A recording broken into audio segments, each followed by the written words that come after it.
dragging 5 people and a dog down to Dorset actually has its origins in an issue of White Dwarf from more than 2 decades ago, issue 104. It's actually the best issue of White Dwarf that has ever been published. And the reasons for that are myriad. I can't get into all of them now, but what I will say is it included a picture of a tower for Necromunda that I absolutely fell head over heels in love. The tower is quite drab. It's made of grey polystyrene piled on top of each other to make this absolute behemoth. It's about 4 foot tall. It really inspired me to play Necromunda. I'd never played Necromunda before, I didn't know much about it, but the idea of boards being vertical rather than horizontal, and about players having to climb higher and higher and higher, and them being subject to greater and greater peril as they did so. Huge vantage points, huge opportunity, huge risk. That was an enormous pull for me. But that kind of project has always been far too intimidating. I couldn't do it when I was younger, as much as I really, really wanted to. And even as I got older, I just thought, when am I ever going to have the time to attempt something like that? So I thought, well, why don't I drag 5 people along and give us 8 hours to complete the project? That is 40 man hours. Surely enough. Rather than using new foam, we'll just use whatever we've got around the house.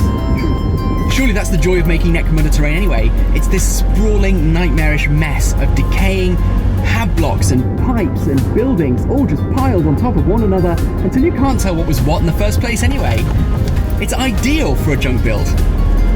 So we are going to build a playable 4-foot tower in 8 hours.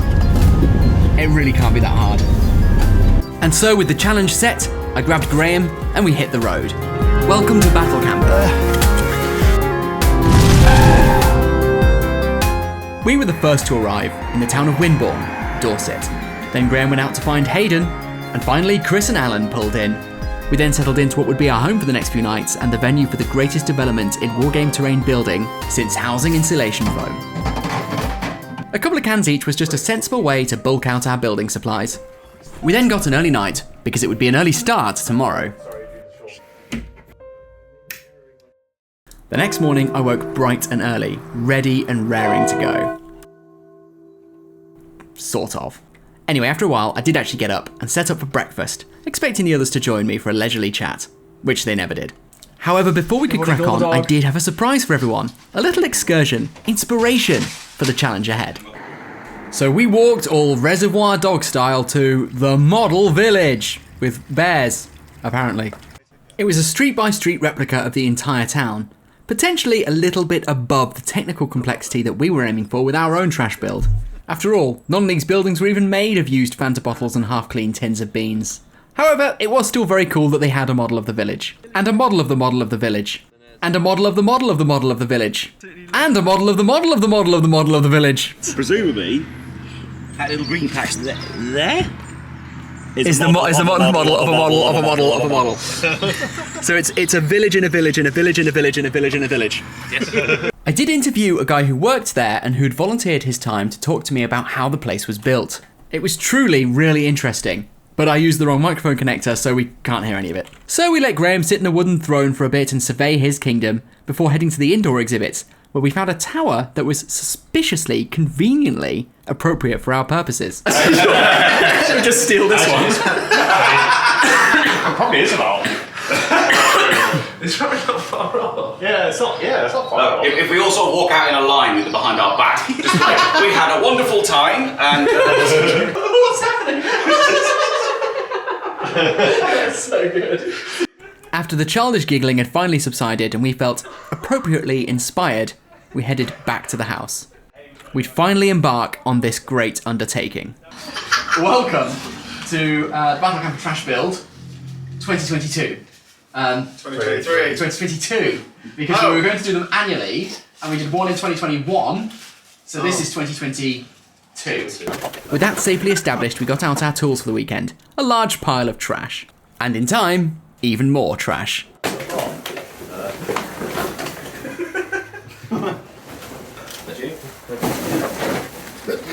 The 8-hour clock began, and as is so often the case with projects like this, no one really knew quite how to start, which means there is an inevitable period of faffing about. Part of the problem is simply being overwhelmed by the scale of the project. Another part is we don't actually have space to build on yet. Happily, Chris knew just how to solve that.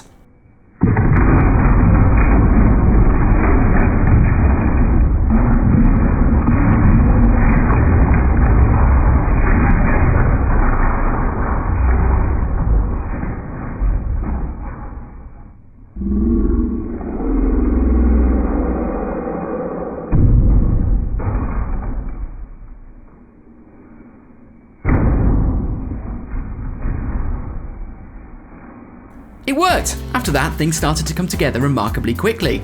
Allan, not being one to shirk from a challenge, took responsibility for the frame of the build. This included a 2 foot by 2 foot base capable of holding the entire 4 foot build. We've got cups as like the struts, or whatever you'd call them, and then we've got little logs as the supports. Yes, because we turned it over and it was not very strong. I think you did very well, which is awful because there's nothing cruel or callous I can say about you. Yes. We'll get there. We'll get there. Don't you worry. I'm sure I'll do something. I then turned on Hayden, who was busy bonding with the dog. Anyway. Right, okay, Jesus. So what have you done? Well, how have you helped the team? I've put a lot of things aside because I wasn't allowed to start painting anything. So you put, I put things aside to paint later. Okay, what did you put aside? Grab them, show us. So, okay, alright. Let's go. These are some interesting... I think they came like this, to be honest. I just cut them out. Okay. So yeah, some like scatter terrain, so barricades you can shoot through the windows. See, that's pretty cool actually. I tell you what would be nice is if we do have like a trapdoor underneath, but it doesn't emerge onto the platform. You like come up in here, so you come up into a little sort of shooting deck thing. Okay. Yeah. The only... How'd you get out? I suppose you could cut this back. I mean, that's not flush anyway, so that's going to have to be cut. So you could ut this bit out, and you've got a little door at the back. Very good. Good. There you go. So I've come and I've improved on your creation. Oh, why don't you just do everything? I'm the ideas man, which basically is a way of saying that I'm really, really lazy. I was told that I did actually have to do some work of my own, so I whipped out the drill and started drilling a hole in the bottom of the dog's food bowl. I was soon back at it though, mocking Hayden's idea for a design for a working lift. By this time, Greame had clearly had enough and was simply trying to tune it all out.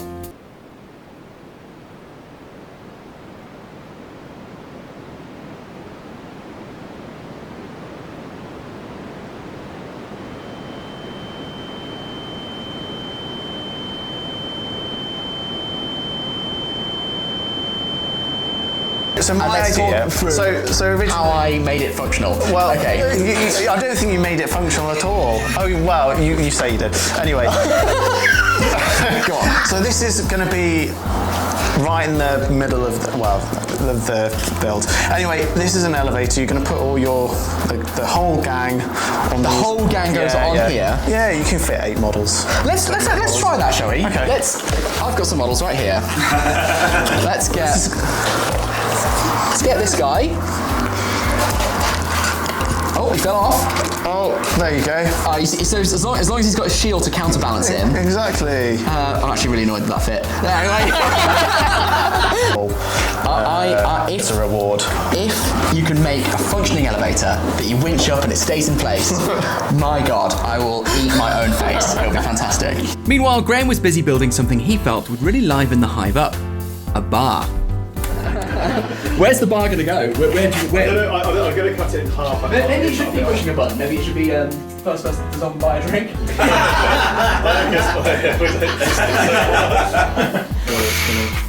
Oh, sexy. So this is the bar. Yep. That's very nice. Can I show them your progress? What you're showing me? Not yet. Not this up to the camera. No, I'm not allowed to. No, not yet. Very good. Wait till it's done. Okay. Oh no! Oh no! You revealed it.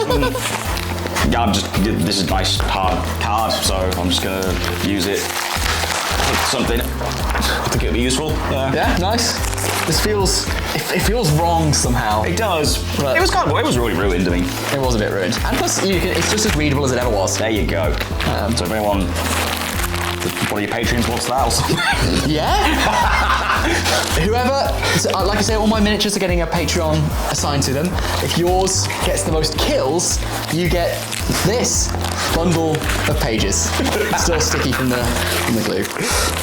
We were making remarkable progress. It might not look like much at the moment, but this was just the bones, and we were confident that we could flesh it out into a convincing, dynamic Necromunda build. And before long, even Greame had finished on his bar. We're smashing it. I must admit, I'm not gonna lie, very legitimately and very sincerely, 10-year-old me would have been absolutely thrilled to bits to play on this. Yeah, I know what you mean. Yeah. 32-year-old me is absolutely thrilled to be on this. I'm stoked. I was so excited, I even shut up for 30 seconds so I could help. I was building a rickety staircase up the side of the giant bottle tower out of old shower rings. We were at just shy of 3 foot, and it was all hands on deck as we passed the 5-hour mark. We were genuinely excited about how it was coming together. Although everyone was feeling a bit drained. But we powered on in good humour. Yep. I'm so tired. Why won't you let me sleep? Yeah, I say, I looked at one of them and I was literally just about to be like, you know, that looks pretty good. And then I turned it around and they're like at completely different heights and completely different sizes. There's also this one's, the one on the left is quite cleanly cut. The one on the right is obviously the one that you just stabbed into it. Spurned by my critique, Greame went back to making his bar, and soon enough, he was done. Okay, show me your results. There you go. I don't know what I like there. So the 2 drawings are excellent, by the way. Really wonderful stuff. I think my favourite bit though is the fact that you've repurposed the chicken. Yeah. Are you going to paint this? I might paint the front. Because this is the centerpiece. This is what we're racing towards now. Yeah. Because obviously the first person to order a drink wins. Yeah. I mean, like, okay. So let me. When you said I'm building a bar, if I said let's go to the bar. Yeah. I don't imagine like a strip That's it. Yeah. of wood. That's it. I imagine That's a building, like an area with like tables and seats. And Oh no, but that's the bar. That's this is the grand. This is the centerpiece. This is what. Okay. Apparently, Greame, feeling his work was done for the day, just started scrolling on his phone. So we set a new task for him. He'd shown us by having bar staff that there was no limit to the cast of characters that could inhabit this world. Why couldn't there be staff doing other things as well? So after that, this is the elevator, boys. Yep. You know what? It's better than I thought it was going to be. Oh, really? Can I compare that, the size of that, to a To a summer's day. To a squat. Anyway, let's put. Okay. So, Oh my god. Greame, he's like 5 or 6 inches tall. Well, he's standing on a platform. All right. I know, but okay. So let's. Yeah, now it's like double the height. We then gathered over at the main build, where things were very quickly taking shape. Hayden had finished with his lift and had moved on to his trapdoor. Very nice. Mate, you cannot underestimate the ingenuity that's gone on here. It's taken Do not underestimate it again. me about an hour and a half to put these things that are very nice. cut out of a juice. From this side, this just looks like an absolute cacophony. It looks like complete nonsense. It didn't necessarily look any less like nonsense as time went on, but it was getting taller, and at the end of the day, that was our one primary goal. Before we get to that though, I had one other thing to attend to. Oh, okay. Key and I have disappeared off to the van in order to... Okay, well, I'm trying to make it seem like this is being filmed on the same day that you're watching the trash build on, but I've done it really well. I've bookended this clip with clips that I'm not in. I'm wearing the same clothes. You wouldn't have known this would blend perfectly had I not told you. But now you know that I'm being honest when I talk about a product I've been sent. Or I'm giving you this one bit of honesty to trick you into thinking I'm honest so that you'll believe me when I talk about this. Now, before I start, I've not been paid to say I've not been paid at all. In fact, my brief from the BattleBox people has been to be brutally honest. They sent me this for free. It's the first time I've ever been sent a product for free because I have the channel. I feel like this is a bit of a milestone. Essentially what BattleBox is it's like, do you know Oddbox, the vegetable thing where you get like you don't know what you're going to get. I don't know what hobby supplies are inside. It's a little bit of a surprise. It costs £31. You can see for yourself, the box is actually really nicely presented with custom tape and stickers. I got Army Painter Tufts, Geek Gaming Base Ready Scrublands, Vallejo Grey Sand, Vallejo Flat Water Effect, Geek Gaming Base Ready City Rubble, a few more tufts from a company I'm not familiar with, Geek Gaming Basing Glue. Okay, so some time has passed and I've done some totting up. The contents of that box are worth around £35. Now the question is, would I have bought this exact bundle of things for £31? The answer to that is an emphatic yes, because I need all of these things. The box undeniably comes with quality stuff. Geek Gaming, Vallejo and Army Painter are all well-respected brands.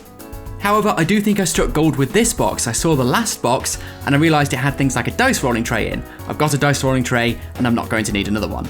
So I encourage BattleBox to stick with things that minimise the risk that it's going to just be clutter. Paintbrushes, paints, basing materials, 3D bases, moulding materials and the kind of gaming aids you might always need more of, like I noticed in last month there was wound trackers. These kind of things are great. The fun thing is, I was just so excited to open this last night. I really was. It was sat on my bedside table and I couldn't wait to go out and film today. It's innovative, it's charming, everything that I received today will be put to good use. I wish the company all the best and I'm sure to be picking a few up.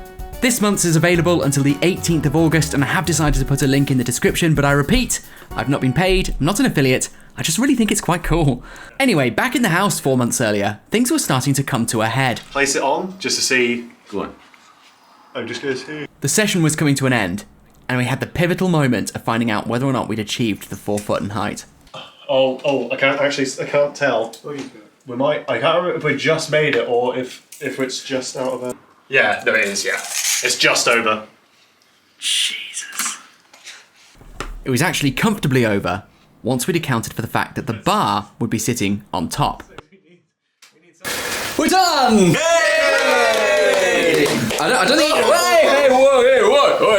I don't think any one of us knows all the facets of the build. That's how intricate and complicated it's become. True, yeah. I was intrigued to see how much of like the foundational support of the entire build is held together with masking tape. Indeed, there was an alarming amount of masking tape. And blue tack, which was the only adhesive that Greame used in the entire weekend. Still, we had a creation that, by our standards, absolutely rocked. It had 2 functioning lifts, each with a lift operator. It had secret passageways and trapdoors coming up through the foundations. It had a myriad of different ways to get to the top. Although your choices slimmed the higher you got, meaning it worked a bit like a natural knockout competition. I had created this sort of nipple button, which gangers could attempt to press to drop the elevators, causing whoever was on board, including the lift operators, to take full damage. Indeed, the lift operators had profiles and rules. If there was a lift operator in a lift, it took only 1 action to raise or lower it.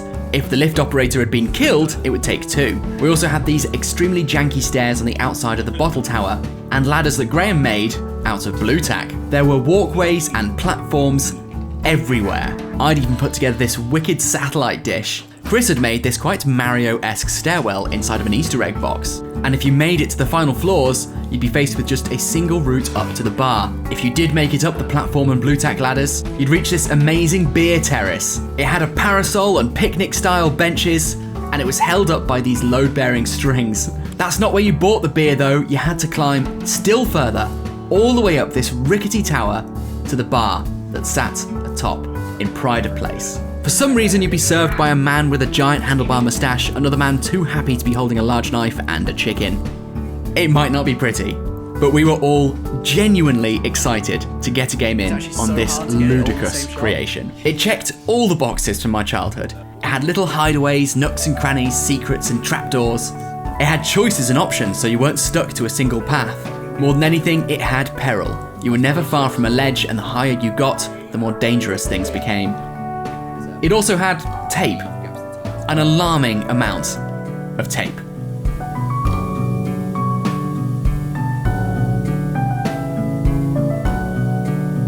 Seeing as how it was too late to get it painted this evening, we went out for a curry instead. That sounded this good. Oh shit. We then retreated back to the house and for some unknown reason watched the Ultramarines movie in full. Hayden was still trying to figure out what actually happened the next day. After that, I declared that I'd not yet settled on a name for my Palenite Enforcers, and Greame decided to help me out with an automated Necromunda gang name generator. The lawman of the law. With that settled, it was shortly time for bed. It was another long day tomorrow, and we'd actually get to put the terrain through its paces.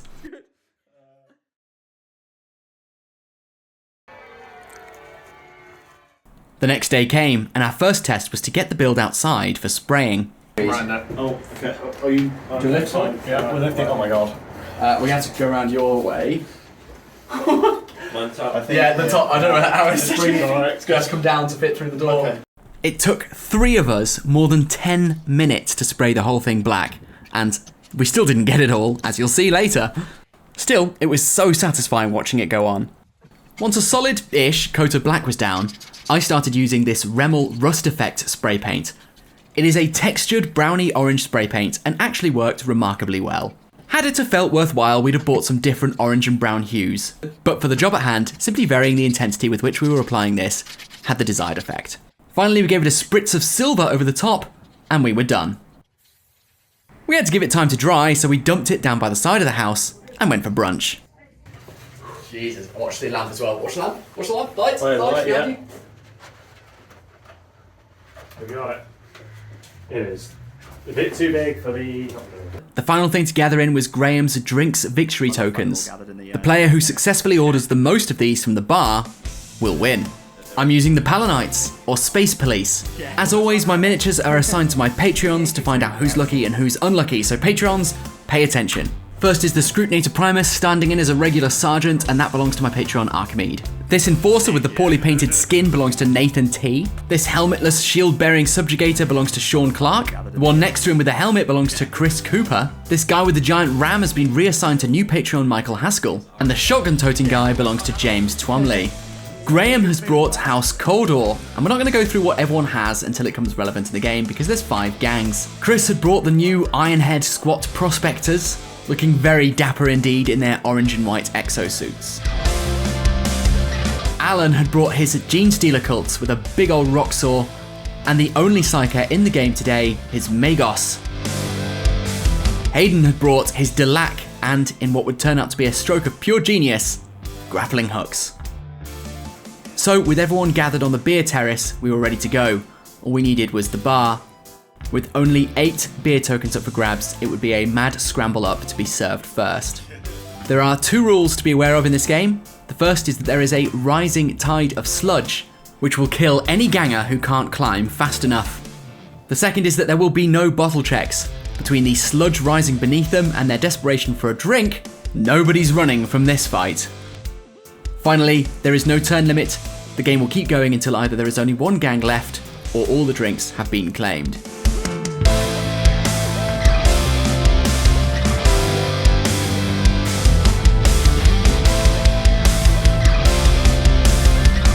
So every gang has a corner, except for me. I drew the shortest straw and I've come up through the trapdoor, wedged between Allan and Hayden. I dug in early, by the base of the Bisto Gravy Tower, bracing for the cult's onslaught. On the other side of the tower, Hayden was making concerningly swift progress with his grappling hook. Yes. Oh, that is pretty good. Holy shit. Jesus Christ! Where are you? How far up are you? He's gonna get up to this janky step up here! No, but he's like down here. I don't think he can kind of come through there. My exposed subjugator on the tower started taking heavy fire from the cultists below, but thanks to his big shield, he weathered it.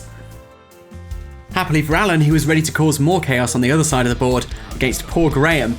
His Weber, a template weapon, was lined up perfectly against a whole heap of Cawdor models.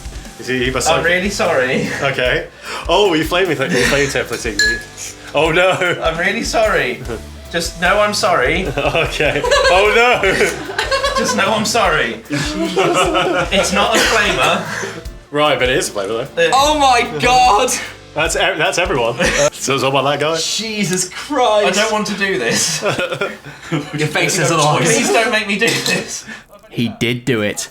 Guy nearest me is webbed. Okay. Next one Yeah. is webbed.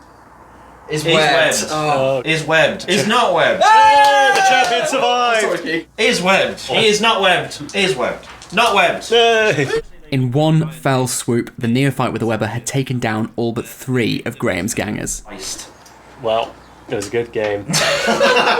Next, Chris unleashed his heavy stubber on my shotgun-toting enforcer, taking him down in a single salvo.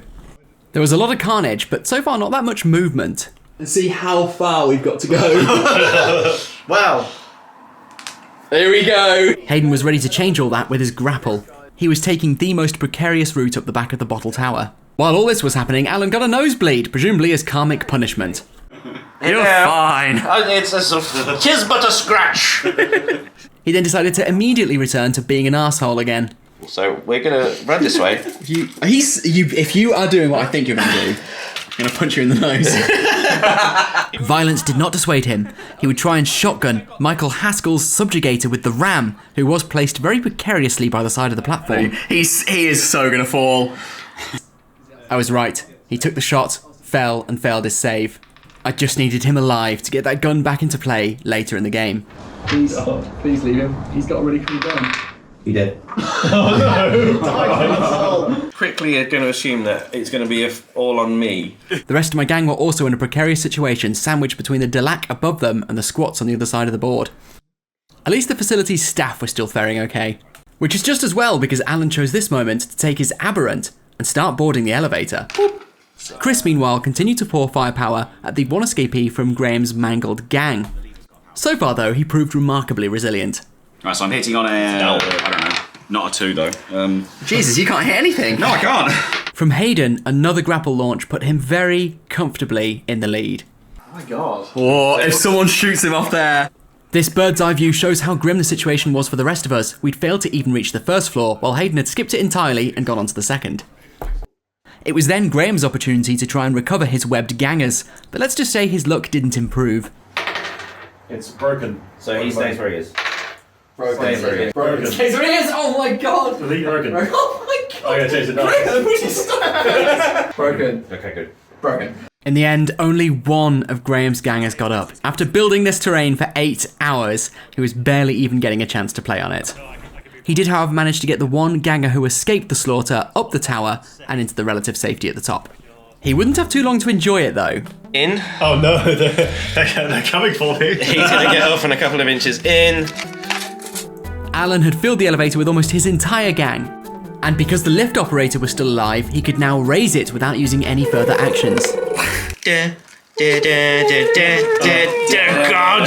Jesus. I just my one person to see.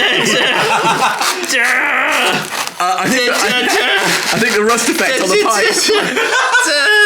Hayden so far seemed unstoppable. He was right below the bar area at the penultimate floor. Chris was potentially about to make things even more easy for Hayden by pressing the nipple button, which would drop the lift containing Allan's gang, and they would all take fall damage. It takes an action to attempt to operate it, and an attempt is successful on a 4+. But what was next to the button is going to try and activate the button. Here we go. It's a 2. Yay! Then it was his leader's turn, who would make their own attempt. And he's going to press the button. Press 1. It's a 4! Jerry's going down. The lift operator looks deeply unimpressed. So down it goes, a whopping 8 inches. Everyone inside will take fall damage. Most critically on the line was Allan's leader, his Magos. Right, so he could go out now. Go for it. He's out. Oh my god! No! And the rock cutter. 3. So yeah, he's down and 8 months. So with his Magos down to a faulty lift, he now just has to wait and see whether his rock cutter will meet the same fate. Damage 2. So flesh wound and flesh wound. okay, so he is now +1.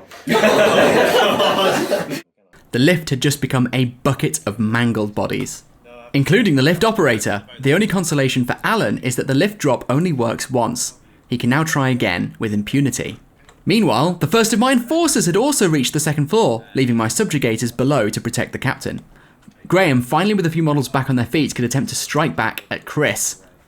He fired a crossbow-propelled grenade at this tightly knit group of prospectors. But they all get knocked back an inch from the centre of the template.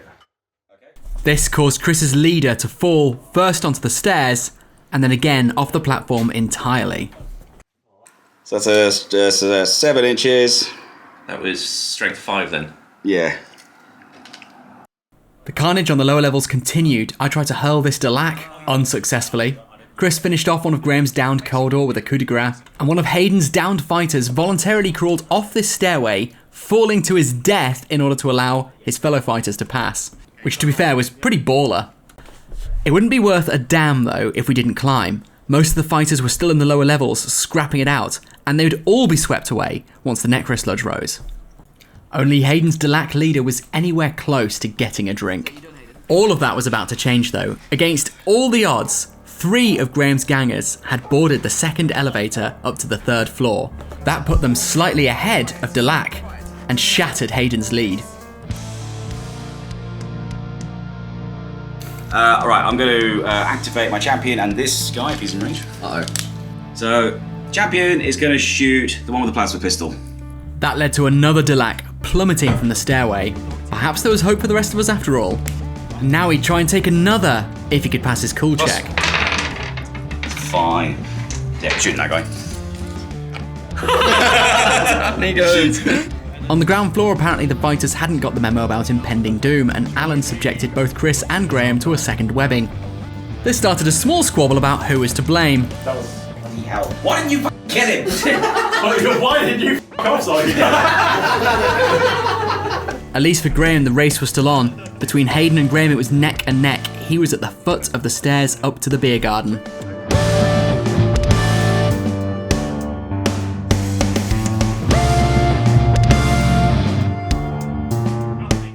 In an attempt to retake the initiative, the Delaque leader attempted to gun this grenade-toting Cawdor off this very high ledge.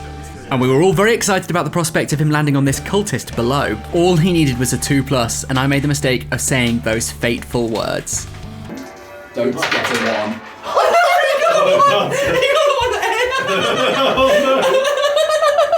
Hayden! It makes you feel any better, you also ran out of ammo.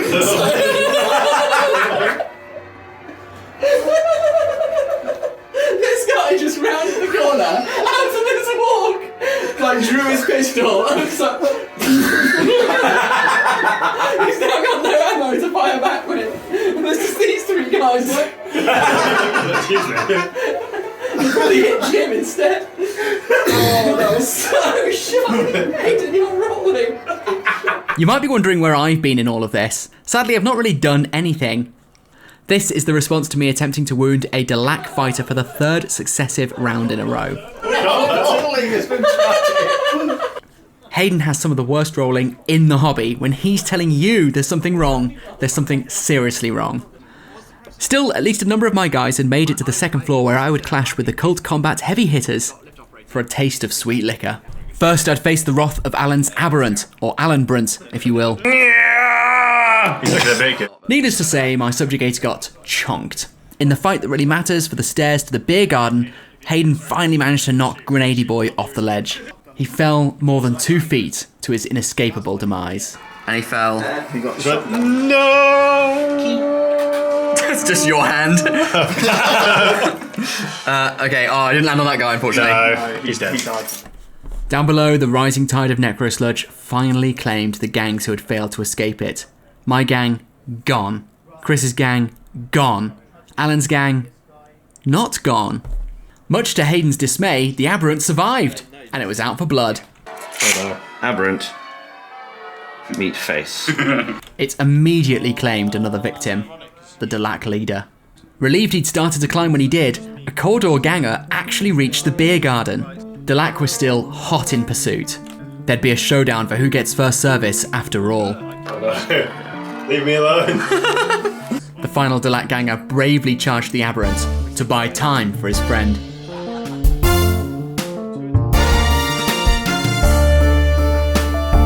The bar staff were ready to serve. Miraculously, the Delaque ganger did overcome the aberrant, leaving Allan to join me and Chris in Club Dead. Hayden had a choice now to make between rushing the ladder or trying to kill the last Cawdor, claiming victory once and for all. Yeah, I'm gonna charge you. Hold on. So what's that? It'd be strength 3, toughness 3, so you're on 4s. 6. Ooh! Shit. We're doing it here. Yeah. Seriously injured. I mean, also. Oh, it's over. Dream has died. With no one left to oppose them, the Delaque fighters climbed the last few flights to the bar and ordered their drinks. They then brought them down to the beer garden to enjoy with great views of the hive. This had been an involved game. It had taken so long, we now had to do an extremely efficient deep clean. I would describe our attempt at building a trash tower as being reasonably successful. No, it did not look pretty. No, it was not a technically proficient job, but it had been so much fun to play on. It was just a very silly blast, and we were adamant we'd get it home in one piece in order to be able to play it again in the future. Let's hit it like that. First casualty. A bit is down. Oh no. Casualty. Oh no. Oh no. Just pile it in! No. No. Oh, it's so sad! It was so young! Hold on, you're going to step. Oh no, I see it. Oh, that didn't... Okay, it can be rebuilt. It's not a disaster. If it falls off in chunks, then you can glue it back together. Exactly. Dear, the cable's still dear. attached, that's the problem. Oh god! I think you're making it worse. I'm making it so much worse. I can just hear the tearing. Did you just throw it? Yeah, I did. Why did you just throw Because I it? needed to get it back there. Oh, it looks so sad. You monster! Sorry. So with regret, we bid farewell to the Minster, farewell to the house, and we headed home. It's very hard to pick a Patreon MVP for this video as all my models performed so poorly. I'm therefore going to give it to Archimede Scrutinator Primus simply for being alive the longest. Archimede, I'll send you something suitably unimpressive as a reward. I'm worried that by thanking my Patreons in every video, it's going to come off as insincere, just like a formality I feel I have to get through. Nothing could be further from the truth. I'm about to go on my big trip for the year, which will involve filming in the Alps. That's only possible because of my patrons, and I will never stop thanking you for it. All my patrons get dice and dice bags, but I've decided to introduce new rewards for the higher tiers, so that after 12 months, if you're in £10 and above, you get a coffee cup, and if you're in £20 and above, you get a dice rolling tray. Patreon link and the link to our ever-expanding Facebook group are in the description, as is the link for BattleBox, and all that remains for me to say is, thank you very much indeed for watching.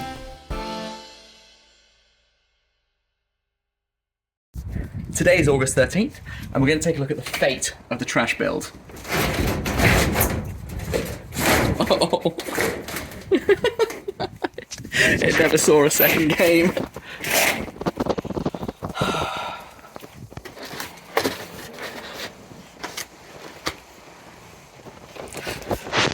These are the bits that were lucky. The unlucky bits ended up being eaten by the dog. Sorry guys.